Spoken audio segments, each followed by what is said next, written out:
Hello et bienvenue sur Factor X, le podcast qui réveille vos soft skills. Je suis Anna Martineau et je suis convaincue qu'on peut devenir de meilleurs managers, de meilleurs vendeurs, de meilleurs communicants ou encore mieux collaborer au sein d'une équipe si on décide d'investir dans notre savoir-être. J'ai donné vie à ces convictions en fondant My Learning Store, un organisme de formation spécialisé dans le développement des soft skills en entreprise. Ma vision, c'est d'inspirer un maximum de personnes à développer leurs soft skills parce que je sais que c'est la garantie de l'employabilité, du bien-être et de l'équilibre. Et c'est aussi pour ça que j'ai lancé Factor X, le podcast qui va littéralement réveiller vos soft skills. Ici, je vous livre des pratiques qui marchent pour réveiller votre truc en plus, libérer votre potentiel et devenir une meilleure version de vous-même. Avant de démarrer, j'ai un petit cadeau pour vous. Quand vous animez des réunions, est-ce que vous avez du mal à capter l'attention des personnes qui vous écoutent ? Vous avez du mal à être naturel et fluide dans votre discours parce que votre stress prend vraiment le dessus ? Vous ne savez pas comment structurer votre discours pour motiver les personnes à agir ? Eh bien, pour vous aider à dépasser tout ça, je vous ai préparé un guide avec mes 7 clés pour un discours mémorable. Ce guide, il va vous permettre de comprendre comment captiver votre public à chaque fois que vous prenez la parole grâce à 7 outils actionnables immédiatement. Vous allez découvrir des méthodes pour rendre votre discours vivant et dynamique, des stratégies pour provoquer des émotions et créer un lien avec votre public, et des astuces pour synthétiser et simplifier vos messages pour faciliter la compréhension. Alors, je vous propose de vous inscrire tout de suite pour recevoir ce guide gratuit. Mettez l'épisode en pause, cliquez ensuite sur le lien dans les notes de cet épisode, ça va vous prendre 30 secondes. Et maintenant, place à l'épisode du jour. 33% des personnes qui assistent à des réunions avouent s'endormir en plein milieu. D'après d'autres statistiques sur le sujet, les réunions improductives coûtent environ 37 milliards de dollars par an et gaspillent 24 milliards d'heures de travail dans le monde. Vous imaginez ? Et c'est vrai au fond. Combien de fois on s'est tous retrouvés dans ce genre de situation ? On sort de réunion en se disant qu'on a juste vraiment perdu notre temps. Alors aujourd'hui, j'ai décidé de vous parler de ce sujet qui concerne beaucoup d'entre nous. Les réunions ennuyeuses. Stop aux réunions qui s'éternisent, où tout le monde décroche et on se demande ce qu'on fait là. Vous savez aussi bien que moi, des réunions inefficaces peuvent être une vraie perte de temps et d'énergie. Alors, comment faire pour que vos réunions soient captivantes et motivent vos collaborateurs ? Dans cet épisode, je vous partage 7 habitudes à prendre pour donner envie aux gens de vous écouter et transformer enfin vos réunions en des moments productifs et inspirants. Un constat que je fais tous les jours quand je discute avec mes clients, c'est qu'a priori, les réunions, c'est souvent perçu comme une corvée, comme un passage obligé, sans réelle valeur ajoutée. Et c'est vrai que c'est souvent très pénible d'y participer parce que, ça manque de structure, on s'éternise sans avoir un but précis, et parfois les participants ne comprennent pas vraiment ce qu'ils font là, ce qu'on attend d'eux, ils se demandent quel est l'intérêt de leur présence. Et qu'est-ce qu'ils font dans ces cas-là ? Ils se laissent distraire par leurs notifications ou alors ils traitent leur mail en faisant semblant d'écouter la personne qui s'active vraiment devant sa présentation PowerPoint. Ou parfois même, ils font même pas forcément semblant en fait, et ça c'est vraiment pénible. Si ça vous est déjà arrivé d'avoir un public scotché devant leur ordinateur ou leurs écrans de smartphone pendant votre intervention, vous êtes ici au bon endroit. Il y a quelques habitudes simples et efficaces qui vont vous permettre de changer ça. La première habitude à prendre pour que vos réunions soient captivantes, c'est de prendre le temps de la préparer suffisamment. Si vous m'écoutez depuis un moment, vous savez à quel point, pour moi, la préparation est vraiment essentielle. Et je sais bien qu'aujourd'hui, le monde du travail fonctionne bizarrement et on est tous de plus en plus pressés par le temps. En fait, on a l'impression d'avoir le temps pour rien, on court dans tous les sens et on a du mal à se concentrer sur nos projets de fond. Pourtant, prendre ce temps pour préparer votre réunion, ça va vraiment être fondamental. Donc, forcez-vous et bloquez un créneau dans votre agenda pour ça. Prévoyez aussi d'envoyer un ordre du jour clair et précis à l'avance. Il n'y a rien de pire que d'être invité à une réunion sans savoir pourquoi on doit y aller. Définissez aussi les objectifs de la réunion et assurez-vous que chaque point à l'ordre du jour ait une vraie raison d'être. Ça va permettre à vos participants de se préparer eux aussi et de clarifier leurs attentes. L'habitude numéro 2 pour des réunions captivantes, c'est de supprimer définitivement le fameux « Bonjour à tous et bienvenue à cette réunion ». Parce que non, ce genre de phrase, ça n'aide pas du tout à capter l'attention. À la place, démarrez plutôt vos réunions par une introduction dynamique et plus engageante. Un démarrage engageant, c'est ce qu'on appelle dans notre jargon à nous, notre jargon pédagogique, une accroche. On en a déjà largement parlé dans l'épisode 47 et je vous invite du coup à le réécouter juste après celui-ci pour vous replonger dans les 6 exemples d'accroche pour capter l'attention du public. Pour faire court ici, vous pouvez par exemple partager une anecdote en storytelling, capter l'attention avec une citation inspirante ou alors un chiffre intéressant qui soit en lien avec le sujet.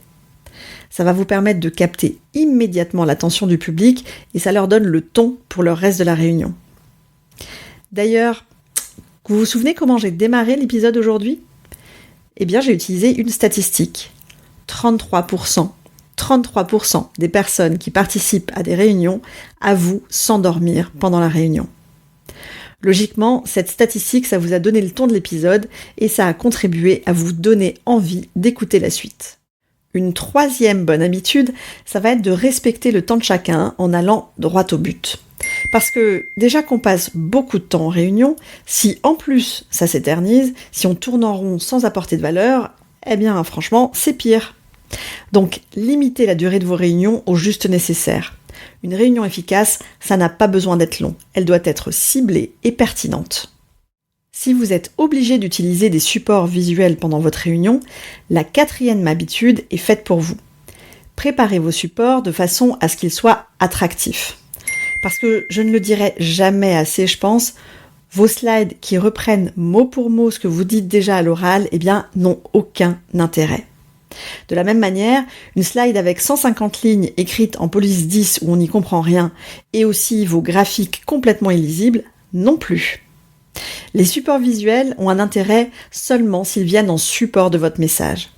Donc apprenez à faire des présentations qui attirent l'attention au lieu d'endormir les gens. Mettez en avant pour ça des chiffres clés, des mots forts qui doivent impacter les personnes. Utilisez peut-être des images ou même des vidéos pour illustrer vos messages. Les visuels, ça doit servir à retenir l'attention et à rendre les informations plus digestes. La 5e habitude que j'aimerais que vous preniez, c'est d'encourager la participation de tous pendant votre réunion. Posez des questions, sollicitez les avis et encouragez au maximum les échanges et les discussions. Une réunion interactive, c'est beaucoup plus engageant et c'est stimulant plutôt qu'une réunion où on s'endort devant quelqu'un qui nous parle et qui nous récite mot pour mot ce qu'il a mis dans le slide. En numéro 6, il y a l'attitude positive et votre enthousiasme. Parce qu'il faut être au clair, c'est votre propre attitude qui va influencer celle des autres. Si vous arrivez en réunion stressé, voire saoulé de votre journée, ça va se voir, ça va se ressentir. Et dans ces cas-là, vous ne pouvez pas vous attendre à avoir des personnes en face de vous qui soient motivées. Un ton de voix monotone, c'est le genre de choses qui plombe l'ambiance aussi dès le départ. Ça endort et c'est là que les participants décrochent tout de suite. Au-delà de ce que vous dites, comment vous le dites a une importance capitale. Jouez avec votre non-verbal, avec votre voix, montrez de l'enthousiasme et de l'énergie pour donner le rythme à votre réunion. Pour conclure, la 7e habitude pour des réunions captivantes, ça va être de finir votre intervention avec un récapitulatif et des actions concrètes pour la suite. En guise de conclusion, faites un résumé des points clés et des prochaines étapes. Définissez clairement les actions qui découlent de la réunion, qui est le responsable de quoi, avec les délais à respecter aussi. C'est ce qui va donner un sens de conclusion et ça clarifie aussi les informations pour la suite à donner. Vous l'avez compris, transformer vos réunions en des moments captivants et productifs, ça demande de la préparation, de l'engagement et une bonne gestion du temps.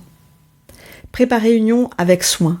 Commencez par une introduction engageante et intéressante. Soyez bref et concis.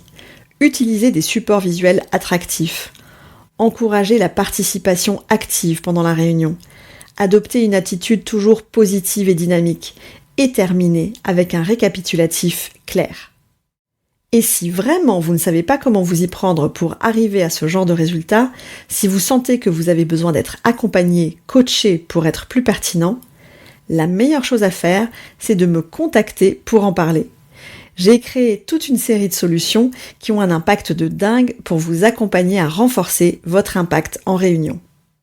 Pour votre challenge de la semaine, je vous propose de commencer par mettre en pratique une parmi les 7 habitudes qu'on vient de voir ensemble. Choisissez une prochaine réunion à venir et identifiez quelle sera l'habitude qui pourra vous aider le plus en démarrage.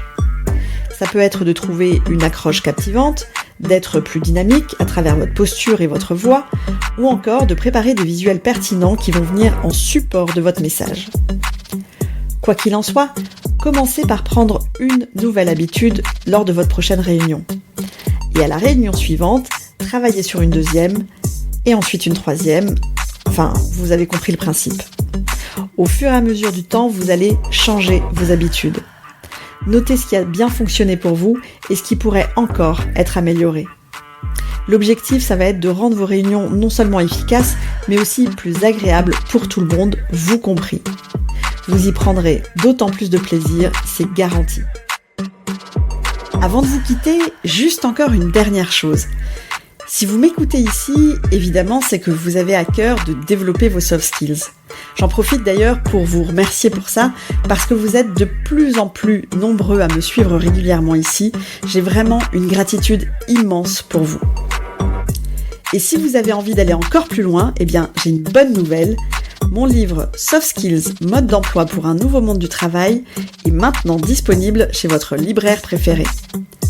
J'y ai mis toute ma passion pour les compétences comportementales et il est vraiment fait pour vous si par exemple vous vous interrogez sur l'évolution du rôle du manager avec ses équipes ou si vous cherchez des approches pour développer les soft skills dans votre organisation.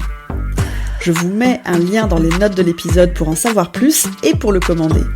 Vous n'êtes plus qu'à quelques pages pour relever les défis du nouveau monde du travail.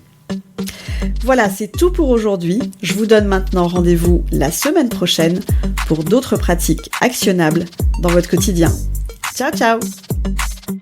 Si cet épisode vous a plu, le meilleur moyen de me le dire, c'est déjà de vous abonner au podcast et aussi de me laisser un avis 5 étoiles avec un petit commentaire sympa sur Apple Podcast. Vos avis et surtout vos commentaires, ça va vraiment m'aider à mieux référencer le podcast sur iTunes et ça me motive encore plus à continuer à enregistrer ces épisodes toutes les semaines. Alors d'avance, merci pour ça.